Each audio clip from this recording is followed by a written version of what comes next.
Welcome back to GSMC's Down by Contact Sports Podcast. I am your host, Jeremy Lapidus. Today is Tuesday, March 4th, if you are just tuning in. We just finished going over all the news from around the NFL, including Saquon Barkley's new deal. We saw Devontae Adams get cut, the franchise tag deadline come and go, and much more.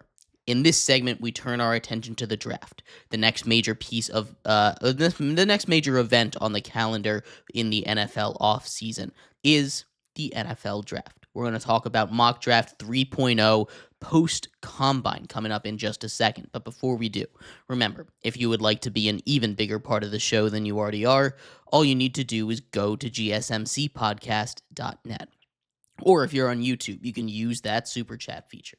If you do either of those two things, a message should pop up on the bottom of the screen for you, me, and everybody else around the world to see.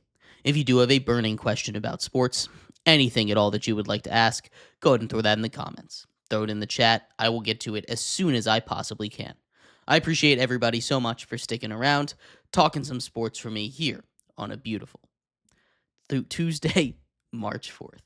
But like I was saying, we are going to get into mock draft 3.0, starting off with the number one overall pick, the Tennessee Titans. I should preface this with there are no trades in my mock. That's a little bit too much, especially this early. We're just going to keep the order as is. As we get later on into the draft season, we'll start to incorporate some trades into our mock here. But starting off at pick number one, the Tennessee Titans select Cam Ward.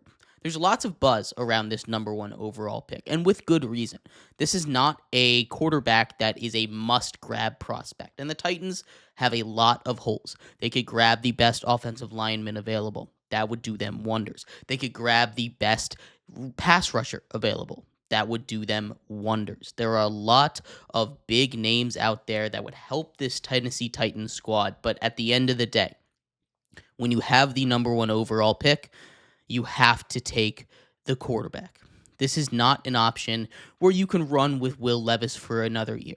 It just isn't going to work. We've seen how it works in the past, and they got that number one overall pick this year by giving Will Levis the chance. They benched him for Mason Rudolph. One of their prospective GM candidates said he proposed a plan to bring back Will Levis as their quarterback.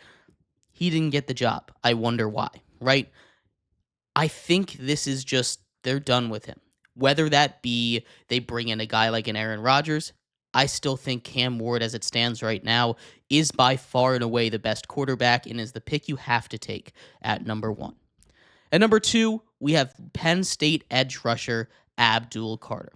Abdul Carter, a freak of nature. He is dealing with that injury in his foot. He says he's all good to go. We'll wait to see on the pro day whether or not that is for real. But Abdul Carter, freak of nature. Love this pick, especially as a replacement for Myles Garrett, which I and a lot of other people assume is going to happen despite the Browns not really willing to budge on that matter. It doesn't seem like Garrett is very willing to budge on that either. Abdul Carter is the closest thing to a Myles Garrett replacement you could get.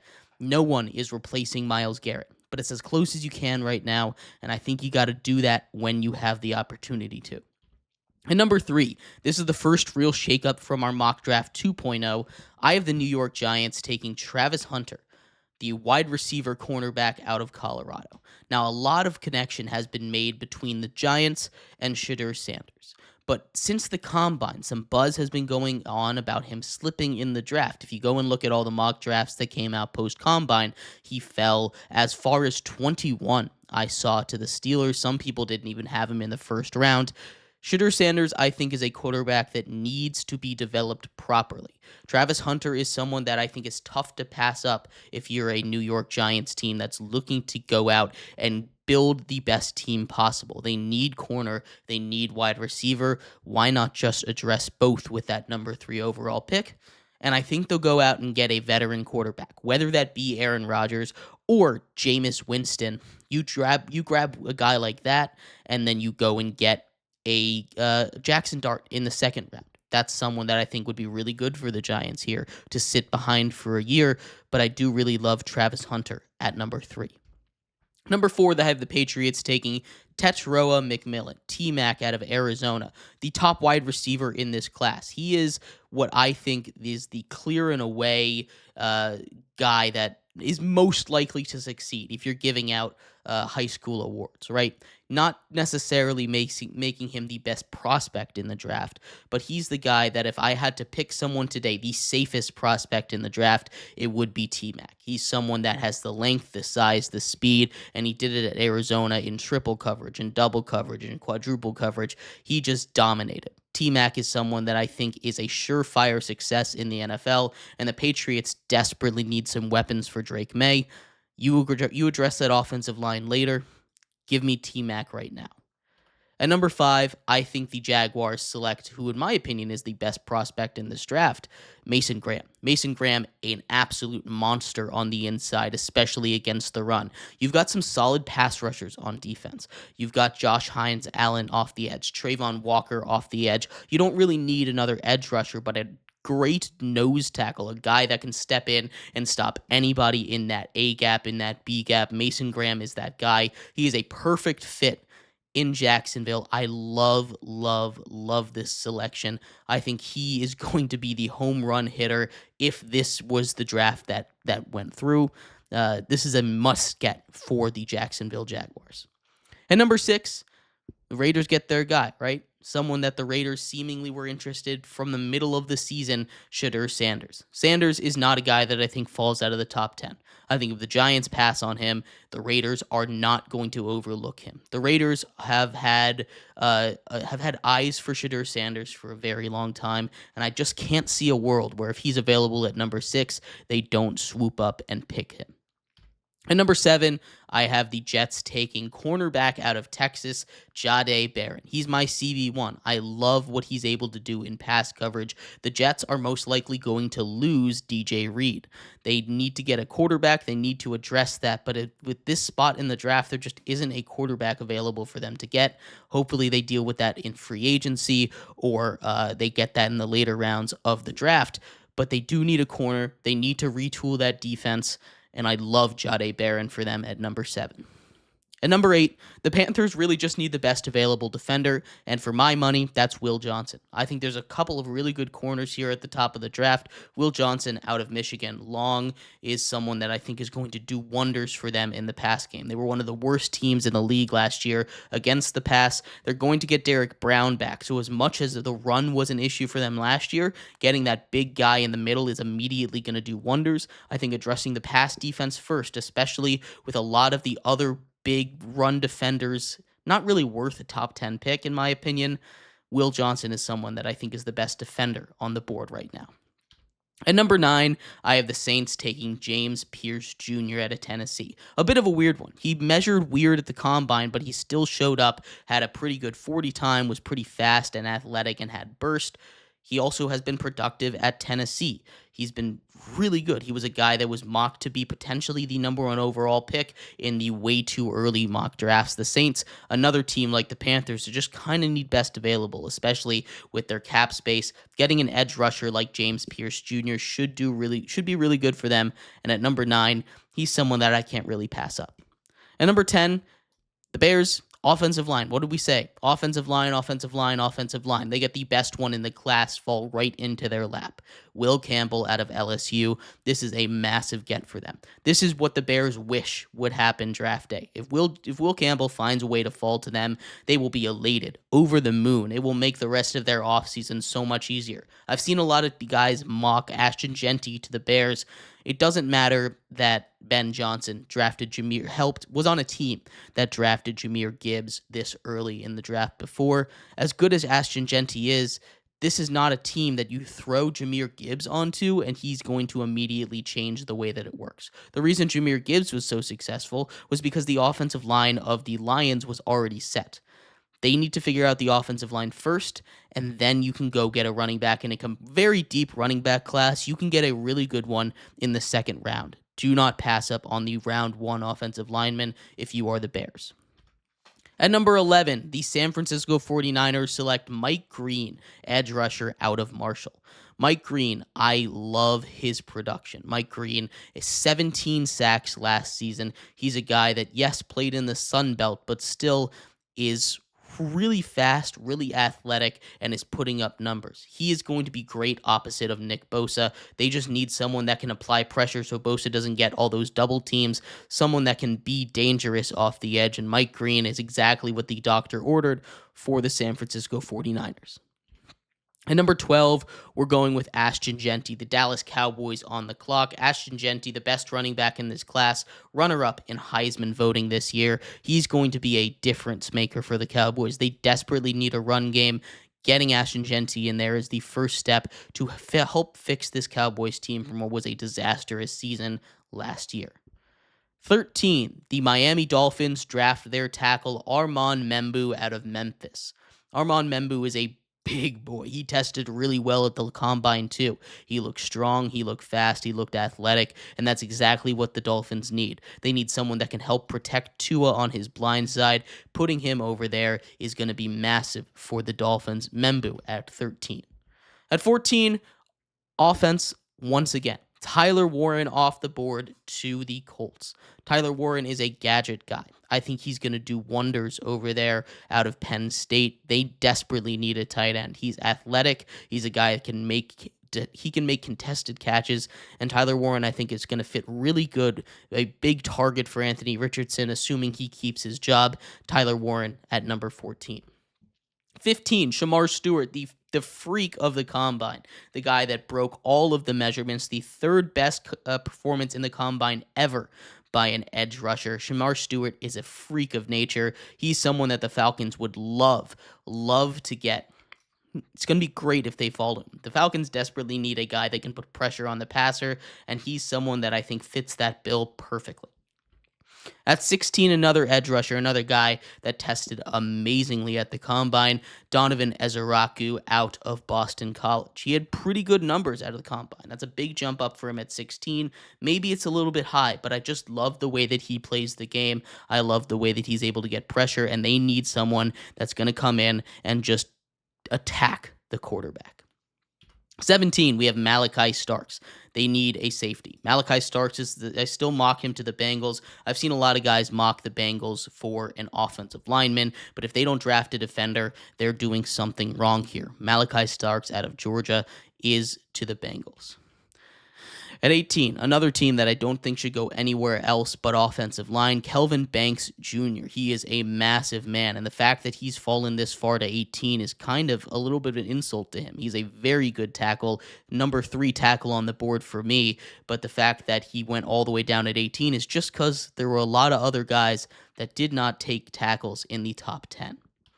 At 19, Jihad Campbell out of Alabama, the linebacker, as a replacement or next guy up for an aging linebacker in Levante David. They also need another linebacker next to Levante David, but to have the next in line, the heir to Levante David, already in the system figuring it out, is going to do wonders for this team when they go and try and make a smooth transition in a year or two, or maybe even this year, if Levante David ends up retiring. At number 20, the Broncos get their tight end, Colston Loveland, who's arguably the best pure tight end on the board right now. Colston Loveland, I love what he's able to do. Look, he's a guy that is big, physical, can make contested catches, is the guy that will be perfect for Bo Nix. I'm not a guy that loves Bo Nix, but getting a big target for Bo Nix over the middle, that's athletic, quick. Loveland is going to do amazing stuff with the Denver Broncos. At 21, the Steelers get a receiver, arguably wide receiver 2, Luther Burden III out of Mizzou. This is an athlete. He's not someone that I think is going to be a pure wide receiver 1, but putting him next to George Pickens should take off a lot of the stress that Pickens has had to deal with, and giving Justin Fields or whoever the quarterback of the Steelers is going to be next season another target is a must-get at 21. This is by far the best pick for them. I could understand them going with another one of the receivers. I've got a run at receiver here. They've got the pick of the litter. I think Luther Burden just barely edges out Egbuka, and that's why I've got him here at 21. But speaking of, Emeka Egbuka at 22 to the Chargers. The Chargers, much like last year, still need a receiver. Ladd McConkey did amazing stuff, but on his own, he wasn't enough in the playoffs, and that really showed. Getting an athlete like Egbuka is going to do amazing stuff for Jim Harbaugh and this Chargers offense. I really think this is a massive pick for them, and the fact that you have a guy like Egbuka fall into their lap is amazing. At 23, Matthew Golden. The run on the receivers here, 21, 22, 23, as the Packers go out and get their first offensive weapon at wide receiver in the first round in forever, right? In nearly 20 years. They go out there and they get their true wide receiver one, a guy that tested amazingly at the combine, the fastest wide receiver out of Texas. He is amazing. Matthew Golden, 23. 24, we got Kenneth Grant out of Michigan. The defensive lineman, the big boy in the middle, is there to replace a couple guys that are leaving in Minnesota. They're able to replace their defensive line, get their big run stoppers in there. I love this pick for the Minnesota Vikings coming out of Michigan. At 25, Josh Simmons. He only falls this far because of injuries, but if anybody is mocking anything but offensive line to the Texans, respectfully, they're dumb. The Texans' biggest and really only weakness last season, that's not true, not their only weakness, but by far their biggest one, was offensive line. It is what killed them in every single major game that they lost. It killed them in the major games that they won, right? It killed them. They need offensive line, and Josh Simmons, when healthy, is arguably the best tackle in this class. At 26, another tackle. Of the Rams trade away a tackle, now they go out and get one in Gray Zabel. I love Zabel coming out of North Dakota State University. He is a hard-nosed football player. He will clear the path in the run game. McVay loves those guys. I think this is exactly what the Rams need to revamp that offensive line. That was honestly the weakness of this team last year. Be it because injury or no, they still really need another guy in there, and Gray Zabel is there to answer the call. At 27, Mykel Williams. He falls a bit, but one of the elite pass rushers out of Georgia is here. The Ravens get a good one. They're always really good at drafting, and it never hurts to go and get a rusher out of Georgia. Mykel Williams falling to 27 is a gift.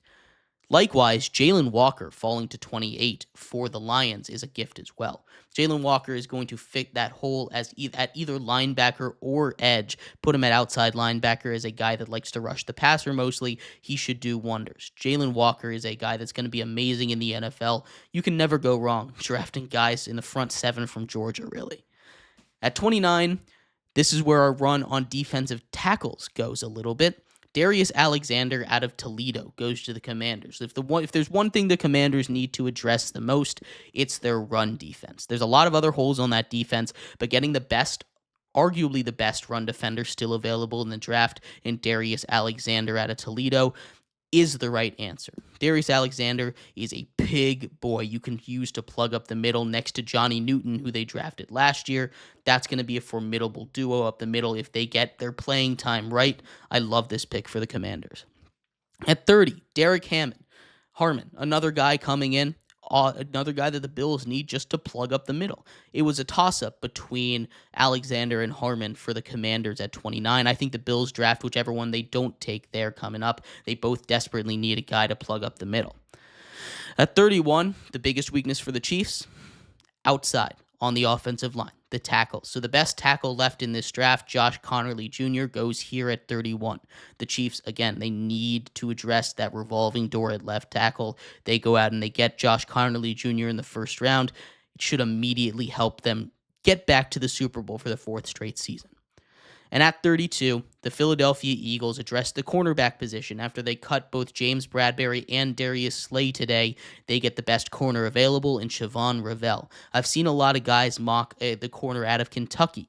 I don't really like him. I love Ravel, though. He's coming off of an injury, but he still is, in my opinion, the third best corner in this class by a mile. And they're just going to continue to dominate with the way this team is built with their young corners. You have Quinion Mitchell, and of course you have Cooper DeJean on the inside. You add one more young guy to that secondary core. This is a very dangerous team. But let me know what you think. I'd love to hear your thoughts on my mock draft. We're going to take a quick break. When we come back, we turn our attention over to basketball.